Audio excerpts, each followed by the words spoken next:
네, 안녕하세요. 도끼 부인의 옥천살이에 대해서 이야기 드리고 있는 고은광순입니다. 지난번에 말씀드린 대로 오늘은 옥천 주변의 동학 이야기를 해보겠습니다. 제가 옥천 청산에 귀천한 지 10년째인데 4권의 책을 썼다고 말씀드렸죠.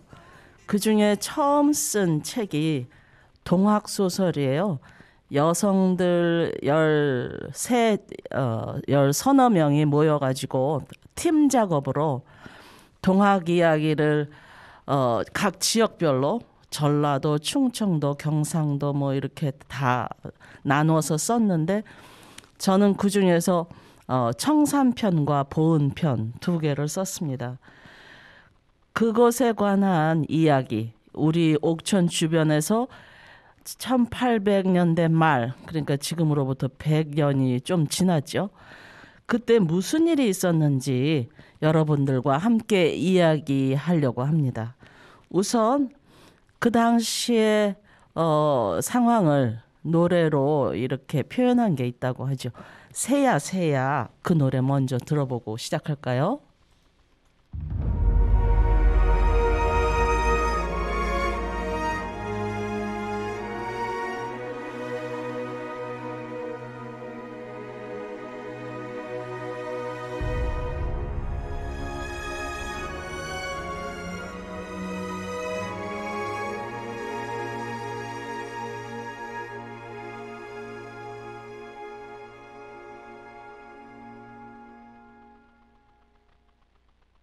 새야 새야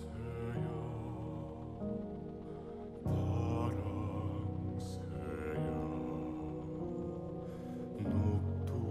녹두밭에 앉지 마라 녹두꽃이 떨어지면 정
새야 새야 나오는 그 파랑새는 일본을 뜻한다고 해요.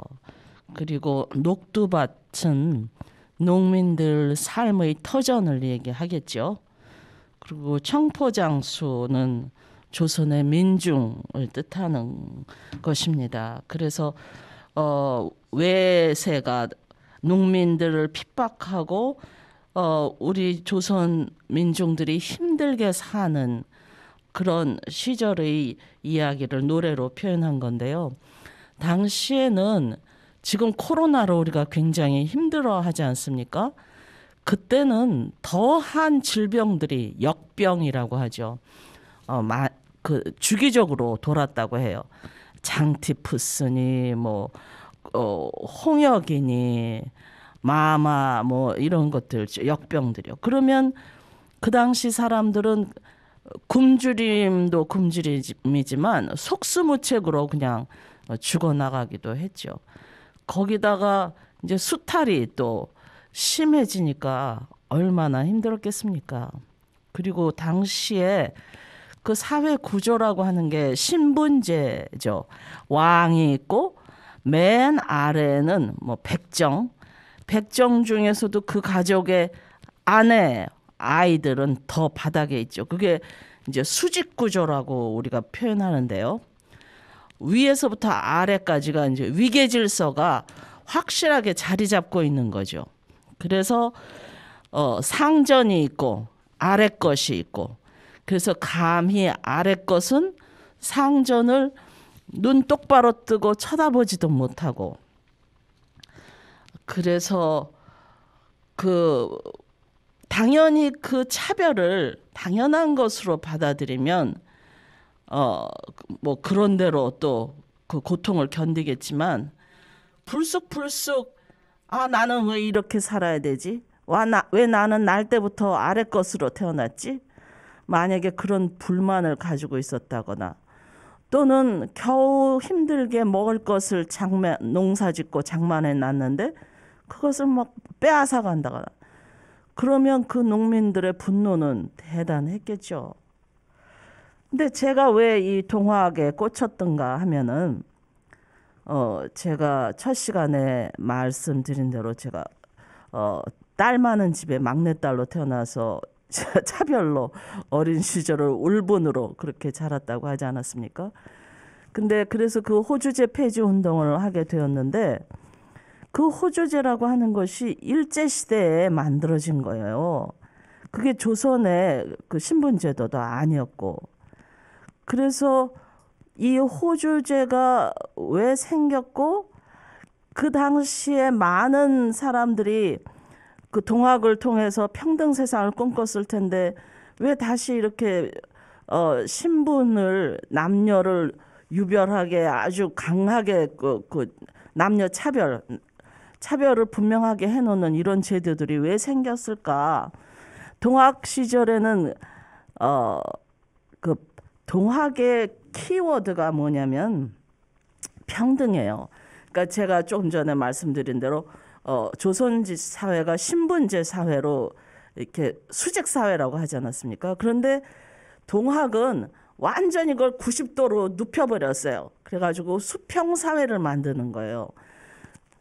그래서 양반하고 하인이, 그 집 하인이 같이 입도하면 맞절을 시켰대요. 그리고 둘이 서로 공대를 하게 했대요. 그러니까 양반 입장에서 어제까지 하대를 하던 노비한테 존댓말을 하는 것도, 또는 아래 것이 하인이 상전한테 맞절을 받는 것도 굉장히 어색한 일이었겠지만, 그 동학의 법이라고 하는 게 그렇다. 최재우가 하늘에서 상제문답이라고 해서 하늘에서 신하고 응답을 한 게 있거든요. 거기에서 그렇게 하라고 했다. 그래가지고 수평사회에 대해서 그 최재우가 포덕을 하니까, 많이 전하니까 그 집에, 최재우 집에 사람들이 구름대처럼 찾아왔다고 해요. 그래서 반신반인이 나타났다. 막 너무 그런 소리에 굶주려 있던 사람들 아니겠어요? 그 억울하고 분하고 그 수치스럽고 굴욕감을 느껴야 되는 그 인간으로서 그렇게 짐승처럼 살다가 너도 귀한 사람이다. 너도 평등한 세상을 향해서 만들어 그렇게 변화시켜 나갈 수 있다. 이런 이야기를 들으니까 사람들은 거의 뭐 진짜 그 최재우의 이야기에 미쳐가는 거죠. 그래서 최재우한테 엄청나게 구름대처럼 사람들이 몰려왔는데 그게 일제시대에 들어오면서 완전히 그냥 다 사라져버렸어요. 그 아름답던 상남자, 상여자들이. 그래서 저는 호주제 폐지 운동을 하면서 차별 없는 세상을 이야기하고 있던 중이라 이 동학이 왜 갑자기 사라졌을까?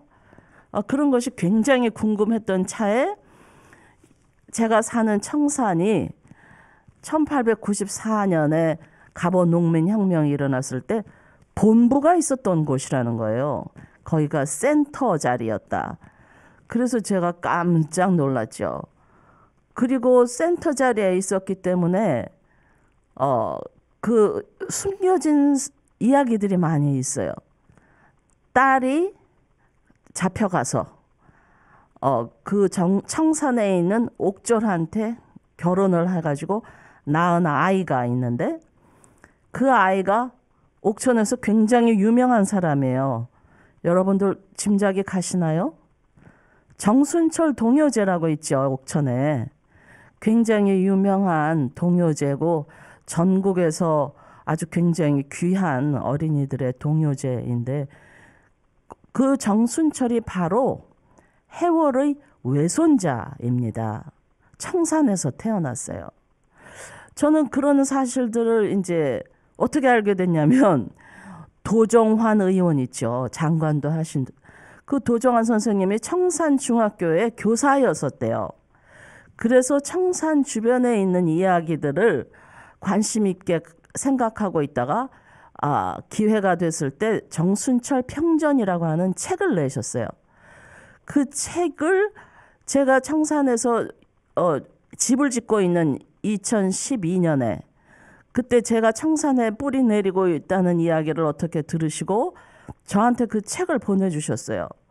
그래서 그 책을 보니까 정순철이가 엄마 앞에서 짝짝꿍 빛나는 졸업장을 타신 언니께 이런 노래 제가 어렸을 때 유년기 시작하자마자 들었던 짝짝꿍 노래와 유년기를 졸업하면서 불렀던 졸업식 노래 그 작곡가라는 것을 알고 깜짝 놀랐고 그 사람이 청산에서 태어났다는 게 깜짝 놀랐고 그 사람이 해월의 손자였다는 것에 깜짝 놀랐죠. 그래서 이런 이야기들을 왜 우리가 몰랐을까? 그래서 그걸 책으로 써야 되겠다는 생각을 하고 그리고 제가 사람들을 처음에는 제가 전문가한테 좀 의뢰를 했어요. 근데 전문가한테 의뢰한 것이 제대로 진도가 안 나가고 몇 달을 끌길래 에라 그러면 내가 써보자. 내가 친구들 모아서 같이 써보자. 그래가지고 이제 13권을 쓰게 된 거거든요. 그래서 알게 된 사실이 너무너무 많아요. 우선 그 수직적인 신분 구조를 깨려고 수은 최재우가 동학을 폈을 때 그거를 반기는 것은 일반 대중이었지만 또 반대로 그것을 굉장히 위험하게 생각한 사람들이 있었어요. 누구였을까요? 네, 그 수직 구조의 꼭대기에 있었던 사람들. 태어날 때부터 자기네들은 높은 사람이다. 우리는 피가 달라 너희와. 그렇게 생각했던 사람들. 나는 윗사람으로서 너희 아래 것들을 부릴 권리가 있어. 이렇게 생각했던 사람들. 그 누굴까요? 네, 유림들, 양반들이었겠죠. 그 양반들은 세상 만민이 평등하다고?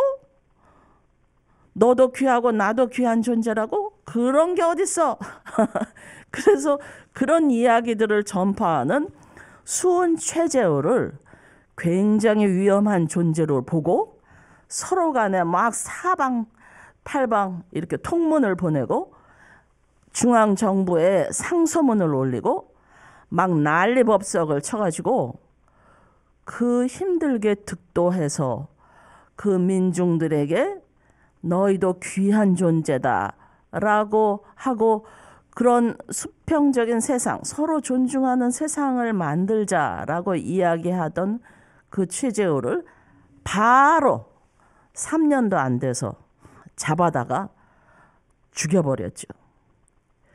그리고 그 죽여버렸을 때 누구한테 그 바톤을 넘겨줬냐면 해월 최시영한테 그 바톤을 넘겨줬죠.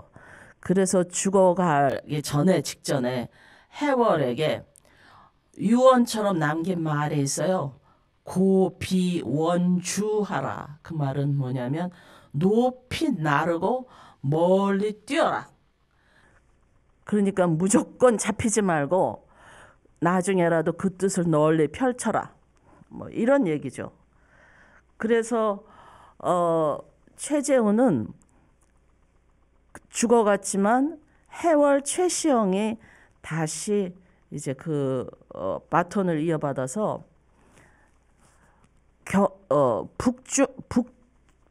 북접이라고 하는 얘기는 나는 최재우가 살아있을 때 나는 경주 이남을 포덕할 때니까 당신은 경주 북쪽을 책임 맡으시오. 이래서 북중주인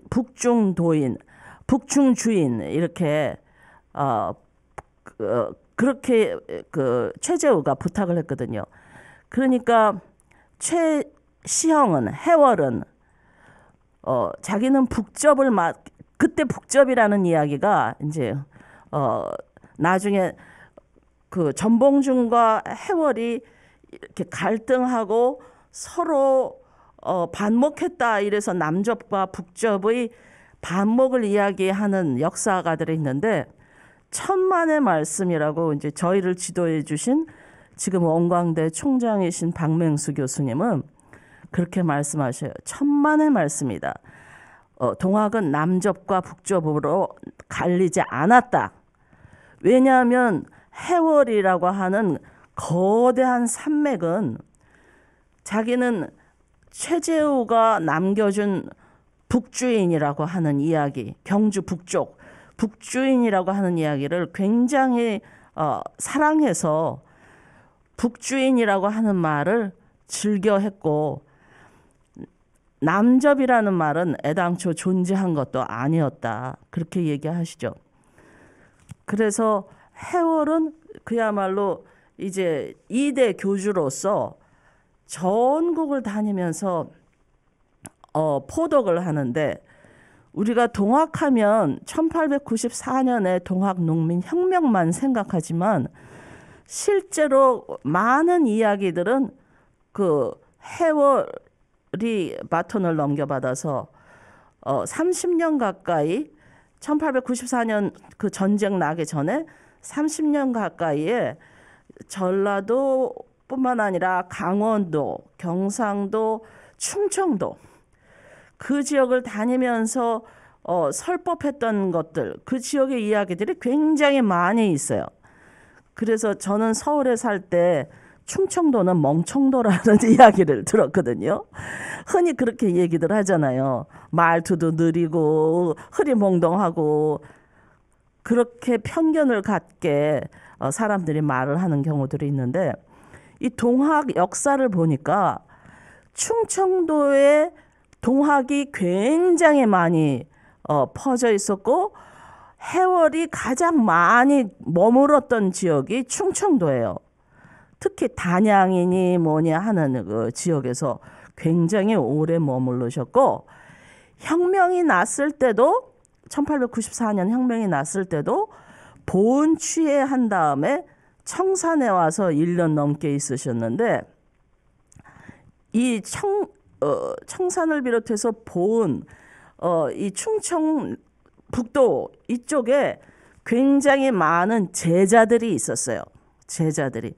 그 인물들이 굉장히 많이 동학도들의 손병희도 마찬가지죠. 손병희도 청주 사람 아니에요? 그 오른팔인데 그 손병희도 충청도 사람이고 하여튼 이 충청도에 굉장히 많은 인물과 역사가 있었다. 그래서 제가 이 13권 중에서 충청도 쪽이 6권인가 그렇게 돼요. 충청도에는 그래서 지금 동학하면 전라도에서 지금 꽉 잡고 전라도에서 굉장히 많이 행사를 하고 기리는 뭐 활동들을 많이 하는데 저는 충청도도 굉장히 분발해야 될 것이라고 생각을 합니다. 왜냐하면 우선 해월이 머물렀던 시간이 길고 제자들이 많이 있었고 이야기들이 많이 있어요. 그 이야기들을 우리가 더 해보죠. 그러면 노래 한 곡 더 들어보고 할까요? 동학농민가라고 하는 노래입니다.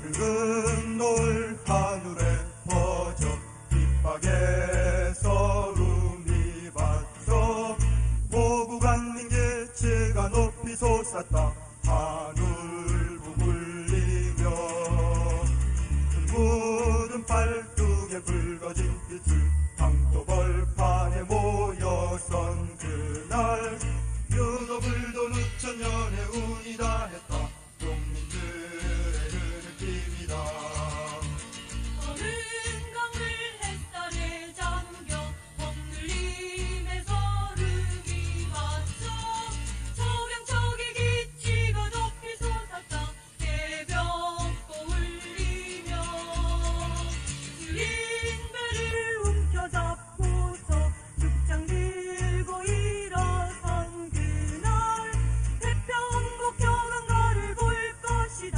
농민들의 아우성이다 저 인산이엔 대나무 숲을 이루고 동안개엔 달이 비춘다 검은 해가 비로소 빛을 내던 날 황토연의 횃불이 탄다 하늘 아래 들판의 산 위에 가슴마다 타는 분노는 무엇이었나 가보년의 깃발어린 외침은 우리 동학 농민피다 야야야야야야야야야야야야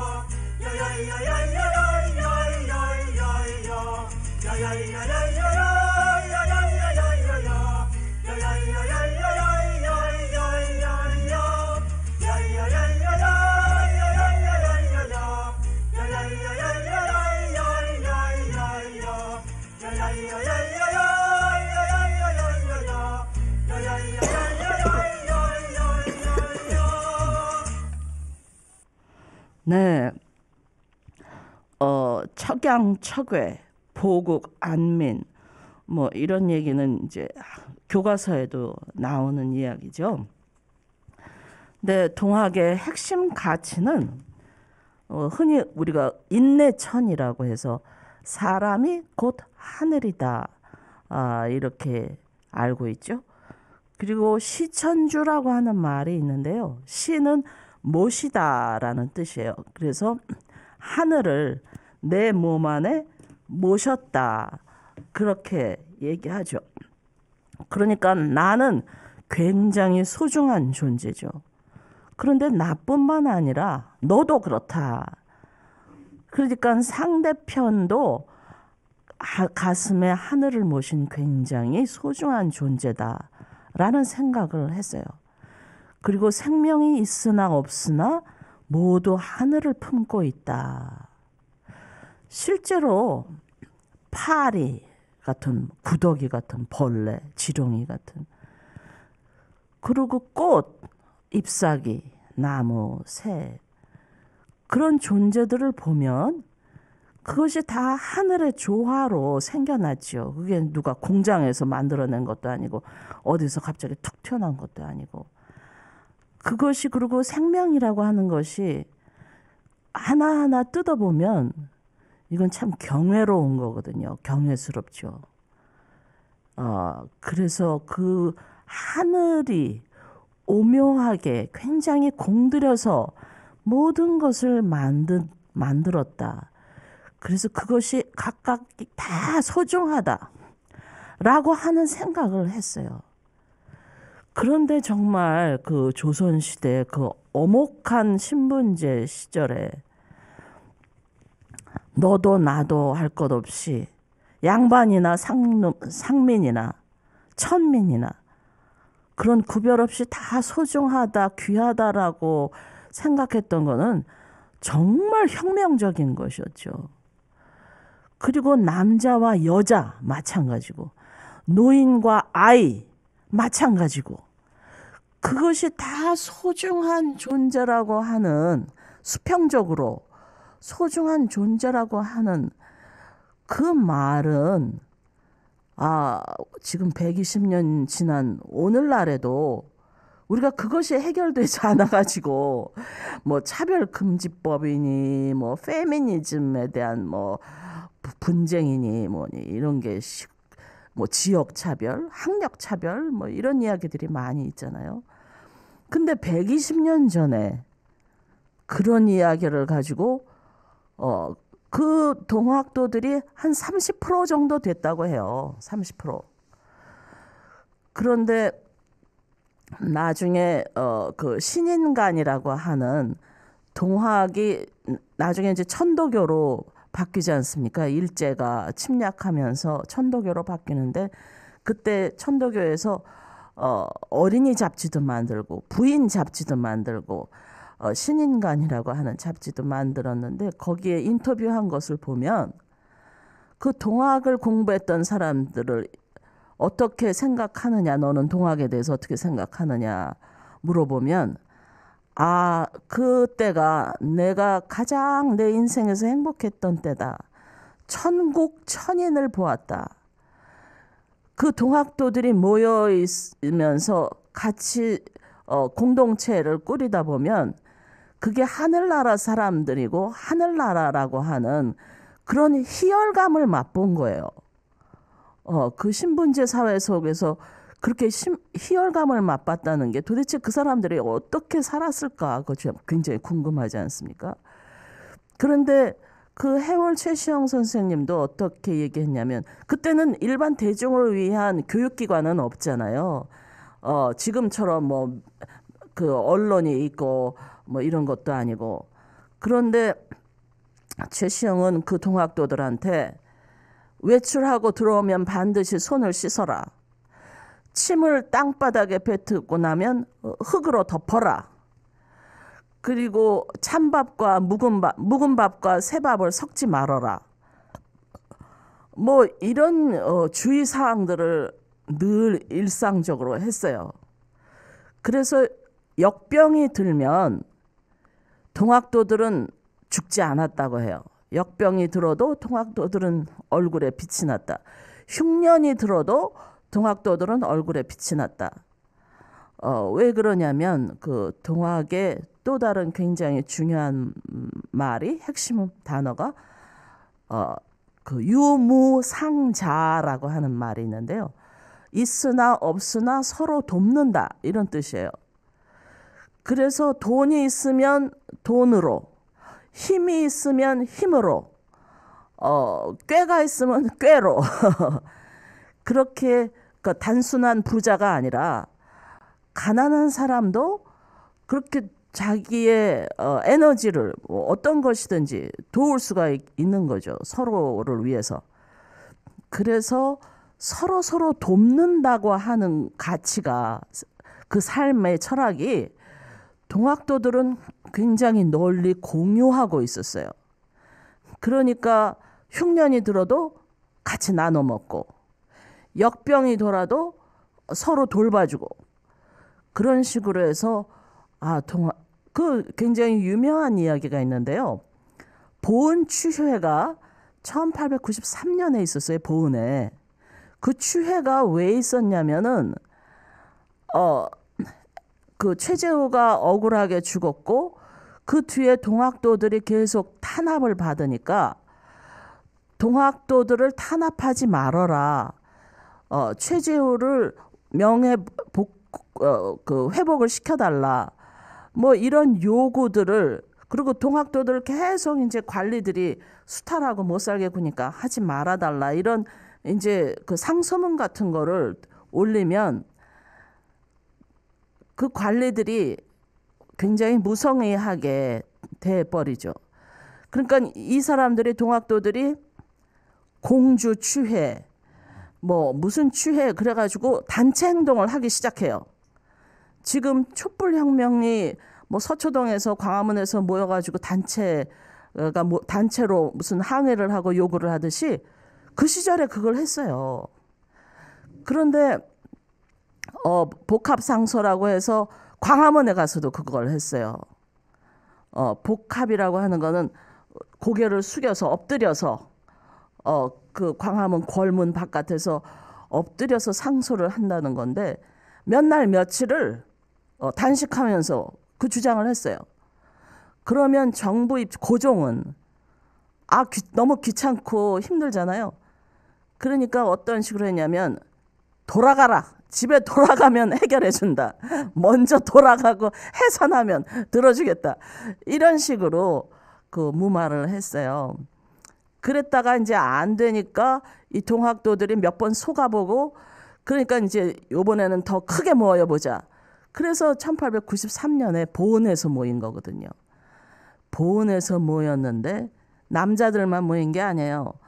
아낙네들, 아이들, 밥솥 갖다 걸어놓고 한 달, 두 달, 뭐 이렇게 이제 그 단체로 저항을 하는데, 그들이 한 달 후에 떠났을 때 아무것도 남지 않았다. 그 건불 하나, 터럭 하나 어질러지지 않았다. 그렇게 얘기를 해요. 그리고 그 사람들이 머물렀을 때 떡장사나 엿장사들 이렇게 오지 않습니까? 물건 팔러. 그러면 처음에는 그걸 돈 주고 받고 이렇게 했는데, 나중에는 그냥 광주리 따라 놓고 장사는 뒤에 물러나 앉아 있었대요. 그런데 그들이 돈을 놓고 가는데 한치도 틀리지 않았다. 그러니까 굉장히 정직하고 위생적으로도 아주 책임 있게, 촛불 시위 집회할 때도 끝나고 나면 다 알아서 청소하고 깨끗하게 하고 가잖아요. 120년 전에 동학도들이 그렇게 했다는 거예요. 정말 대단하죠. 그래서 그 동학도들이 때로는 저항하면서, 그러나 자기네들끼리는 또 알뜰살뜰 챙겨가면서 그렇게 지냈죠.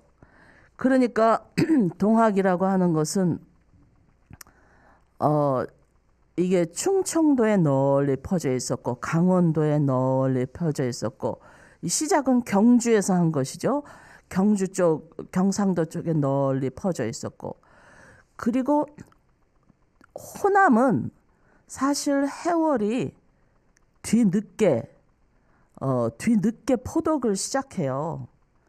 그래서 호남 쪽은 늦게 포덕을 시작했지만, 거기서 동학이 그렇게 성하게 된 이유는 곡창이 많지 않습니까?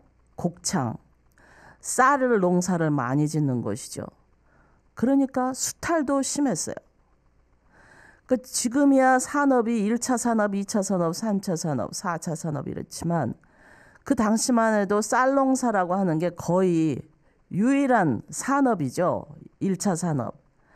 그런데 그것이 가장 왕성한 곳이 호남이었기 때문에 호남이 또 가장 큰 고통을 당했죠. 수탈을 많이 당하니까.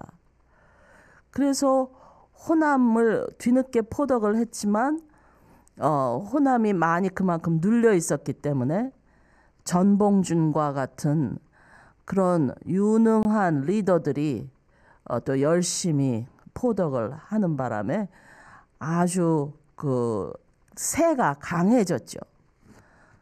그래서 전봉준도 그 보훈취에 잠깐 왔다 갔다는 얘기도 있고, 하여튼 접주로서 그 해월은 전봉준과도 소통이 있었다고 이야기들이 들려옵니다.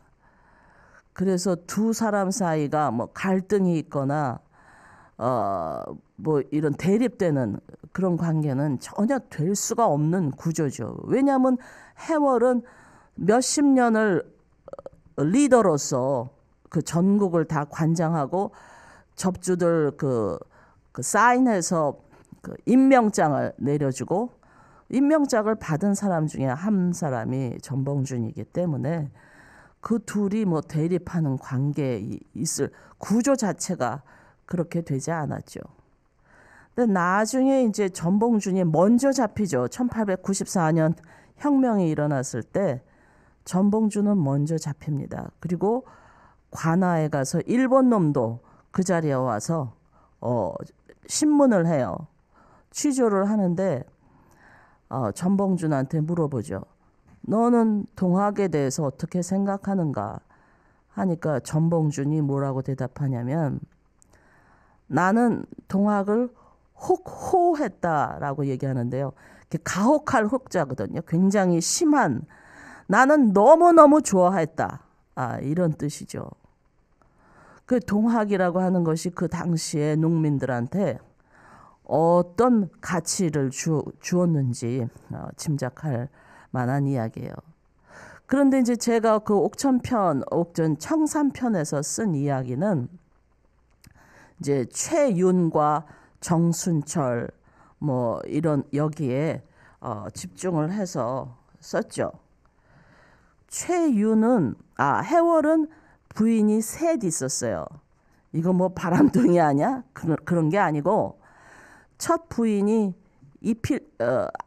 딸만 있었는데 이필째 난이 났을 때 막 사방으로 다 도망가야 됐어요. 도망갈 때 그 아내와 딸들을 잊어버리게 됐죠. 헤어지게 됐어요.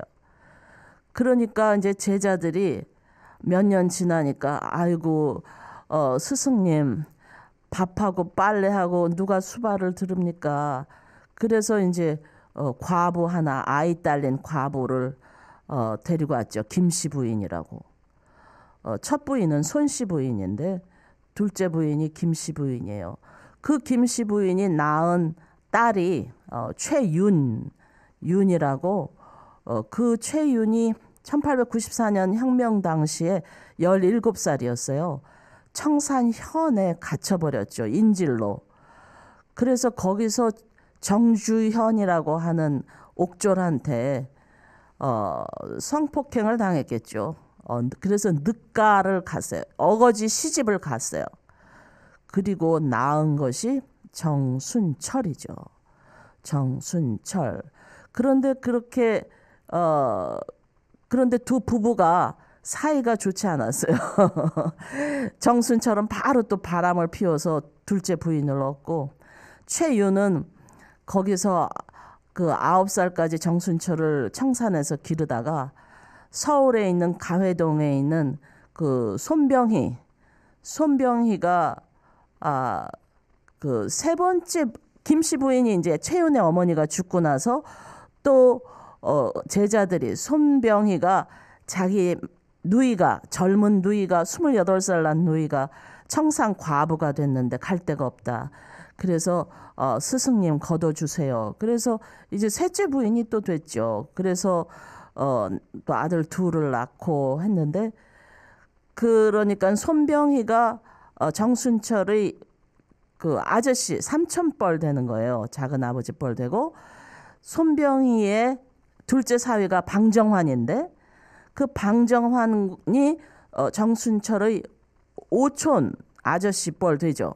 그래서 둘이 같이 일본에 가서 유학 가면서 방정환이 정순철 너 성악 공부하지 말고 어린이를 위한 동요 작곡해. 그거 공부하자. 어린이날을 만들자. 그래서 정순철과 방정환은 어린이를 위한 노력을 이제 일본 유학 가면서 하게 되죠. 왜냐하면 일본은 그 당시만 해도 동요, 동화, 아이들을 위한 아동복각, 가게 뭐 이런 게 있는데 방종환이 그런 걸 보고 눈물을 흘렸다 그래요. 조선의 아이들은 너무 불쌍하다. 그래서 이제 어린이에 관심을 갖고 정순철도 그 어린이 음악을 작곡하고 어린이 운동을 통해서 그 뒤에 나중에 해방 투쟁을 하게 되죠.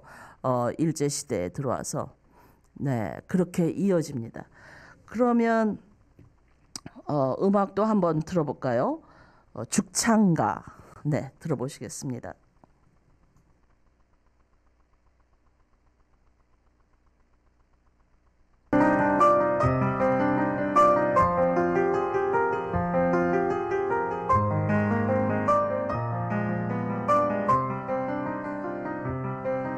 이들 파는 날라와 더불어 불이 되자 하네 불이 타는 들녘 어둠을 사르는 들불이 되자 하네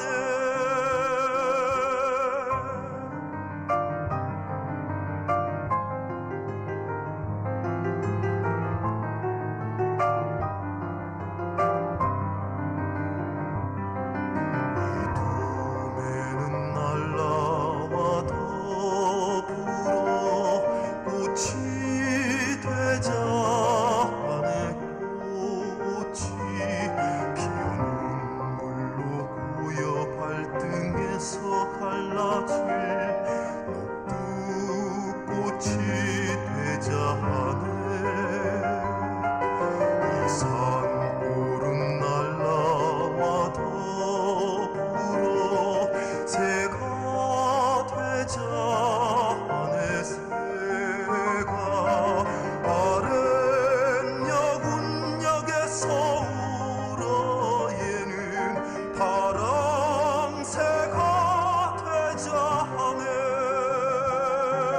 이들 파는 날라와 더불어 불이 되자 하네 불이 타는 들녘 어둠을 사르는 들불이 되자 하네 되자 하네 되고자 하네 다시 한번이 오르는 반란이 되자 하네 청송옥죽 가슴에 꽂히는 죽창이 되자 하네 청송옥죽 가슴에 꽂히는 죽창이 되자 하네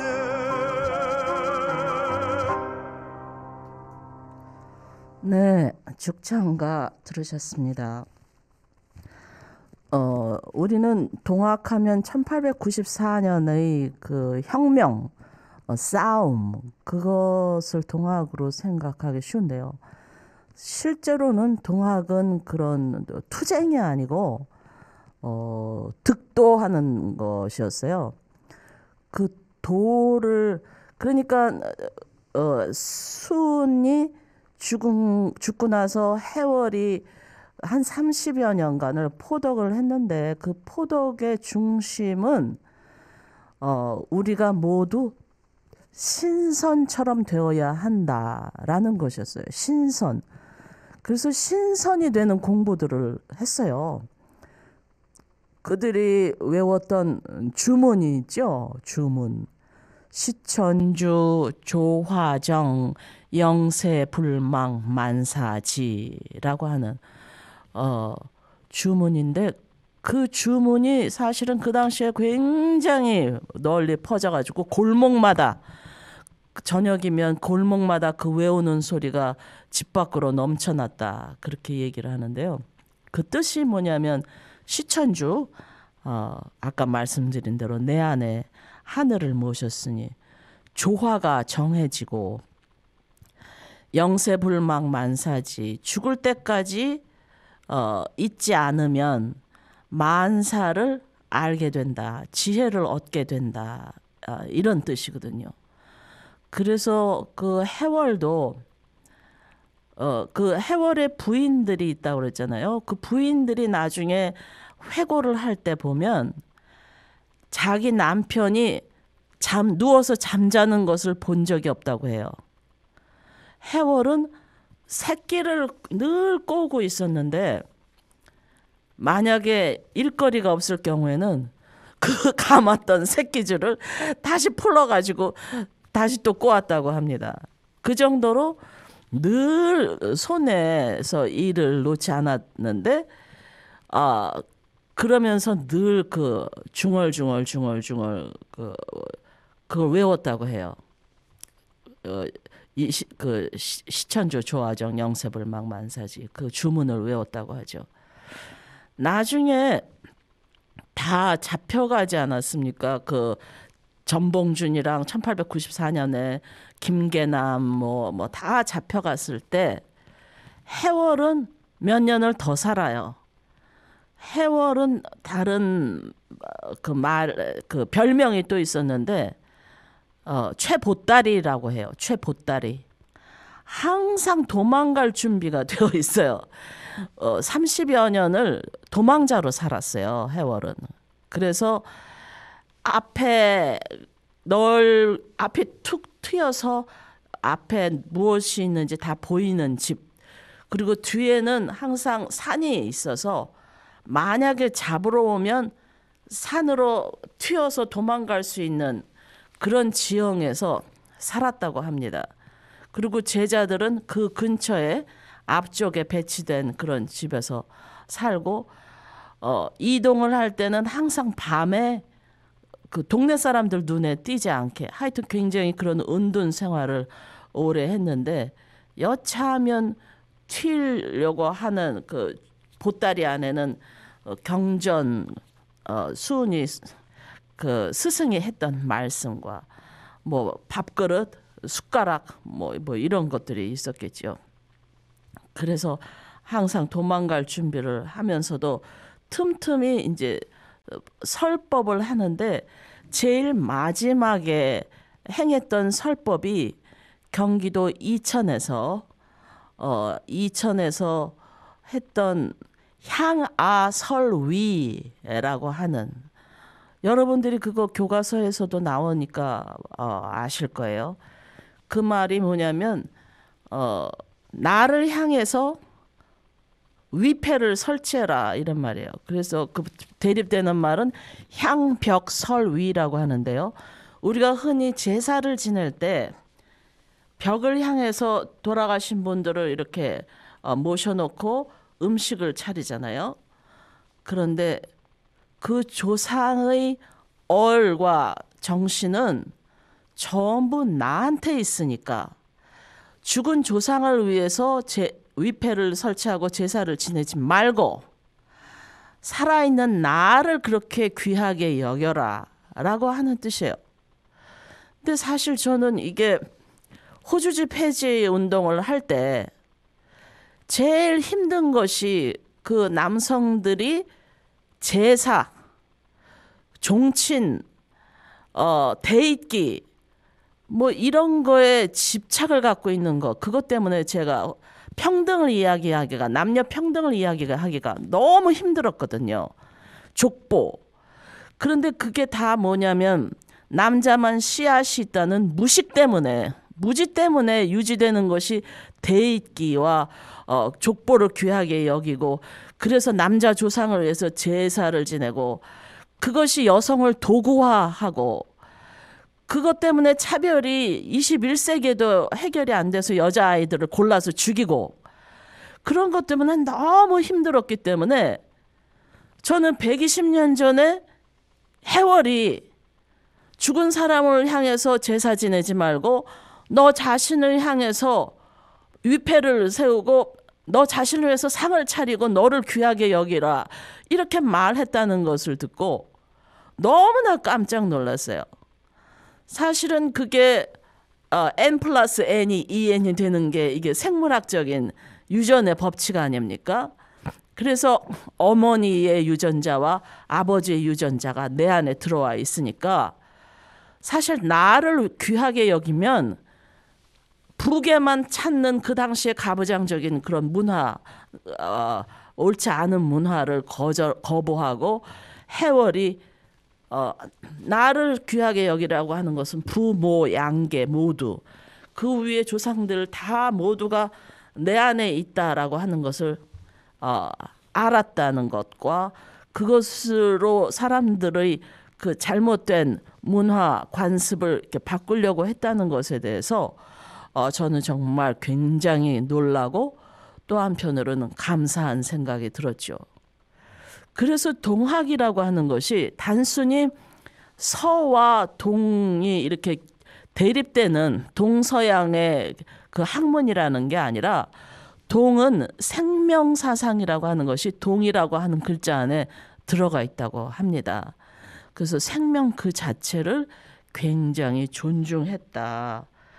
그것이 동학이 저는 그게 과거를 연구하는 학문 중에 하나로 동학을 생각했었지만 책을 쓰는 동안에 진짜 이 동학이야말로 우리 민족이 앞으로 발전하는 데 있어서 우리 역사의 진화에 있어서 블루 오션이라고 하잖아요. 이게 정말 핵심이 돼야 되겠다. 이건 과거에 지나간 게 아니라 현재와 앞으로의 모든 문제를 푸는 열쇠가 될 수 있겠다. 그런 생각을 했어요. 그런데 정말 놀랍게도 그 천도교로 바뀌었는데요. 그 일제가 점점 침탈이 심해지면서 손병희는 일본에 건너가 가지고 이제 가명으로 그 살다가 이 동학은 그 일본에 의해서 처절하게 이렇게 이제 망가졌기 때문에 전멸당했잖아요. 거의 전멸당했기 때문에 동학이라는 이름으로는 더 이상 그 포덕은 못하지만 천도교 종교라는 이름으로는 미국과 일본이 테스라 협약을 맺으면서 종교는 허용하기로 했기 때문에 천도교라고 이름을 바꿔서 이 동학의 맥을 이어야 되겠다 하고 손병희가 1905년에 이제 일본에서 오면서 천도교를 만들죠. 그 천도교에서 동학을 이어서 이제 3.1운동도 하게 됩니다. 저는 사실 이화여중, 이화여고, 이화여대 이렇게 다니면서 3.1운동도 기독교가 주관을 한 줄 알았어요. 그랬더니 이게 동학혁명 때 깃발 들고 다니고 말 타고 다니고 산속을 누비고 다니던 그 동학도들이 주관이 돼서 한 거예요. 3.1운동을.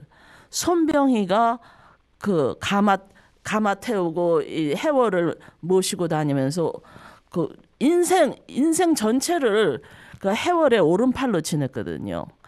그 손병희가 주도해서 일으킨 것이 3.1운동이고 그리고 결국 그 3.1운동 때 감옥에 갇혀가지고 거의 죽어서 나와가지고 거의 식물인간처럼 있다가 돌아가셨죠.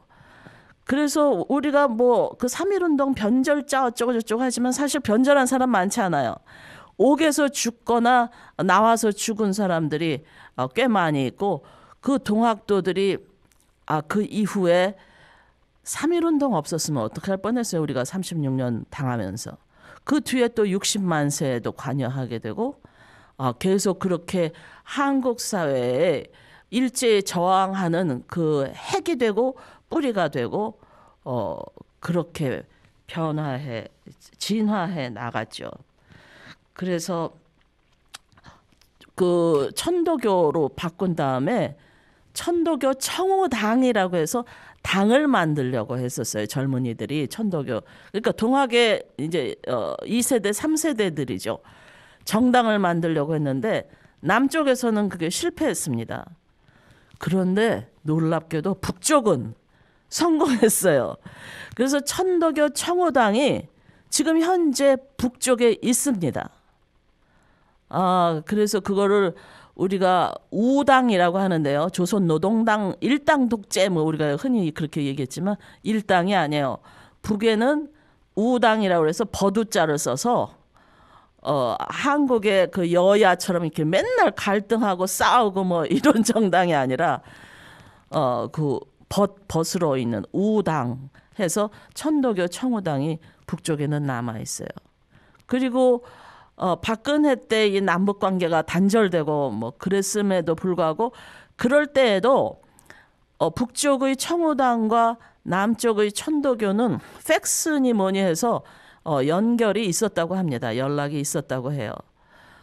그런 거 보면 남북이 지금 너무 이질적인 관계가 오래 지속되고 있는데 이 동학이라고 하는 것으로 앞으로 관계를 조금 더 두텁게 공통점을 서로 감사히 여기면서 그렇게 해나갈 수도 있지 않을까 그런 생각을 했습니다. 자, 제가 다음 주에는요 이 책을 쓰면서 책에다 넣지 못했지만 그냥 지나치게는 너무 귀한 이야기들을 제가 사언절기로 쓴 게 있습니다. 근데 그게 아직 공식적으로 발표되지는 않았어요. 그거를 다음 주에는 여러분들한테 소개하면서 이 동학 내용이 21세기 현재까지 어떤 식으로 이어져 왔는가, 이어져 갈 수 있는가, 그런 얘기들을 좀 더 하려고 합니다. 그러면 네 번째 음악으로 동학은 흐른다, 어린이들이 부른 건데요. 아주 재밌습니다.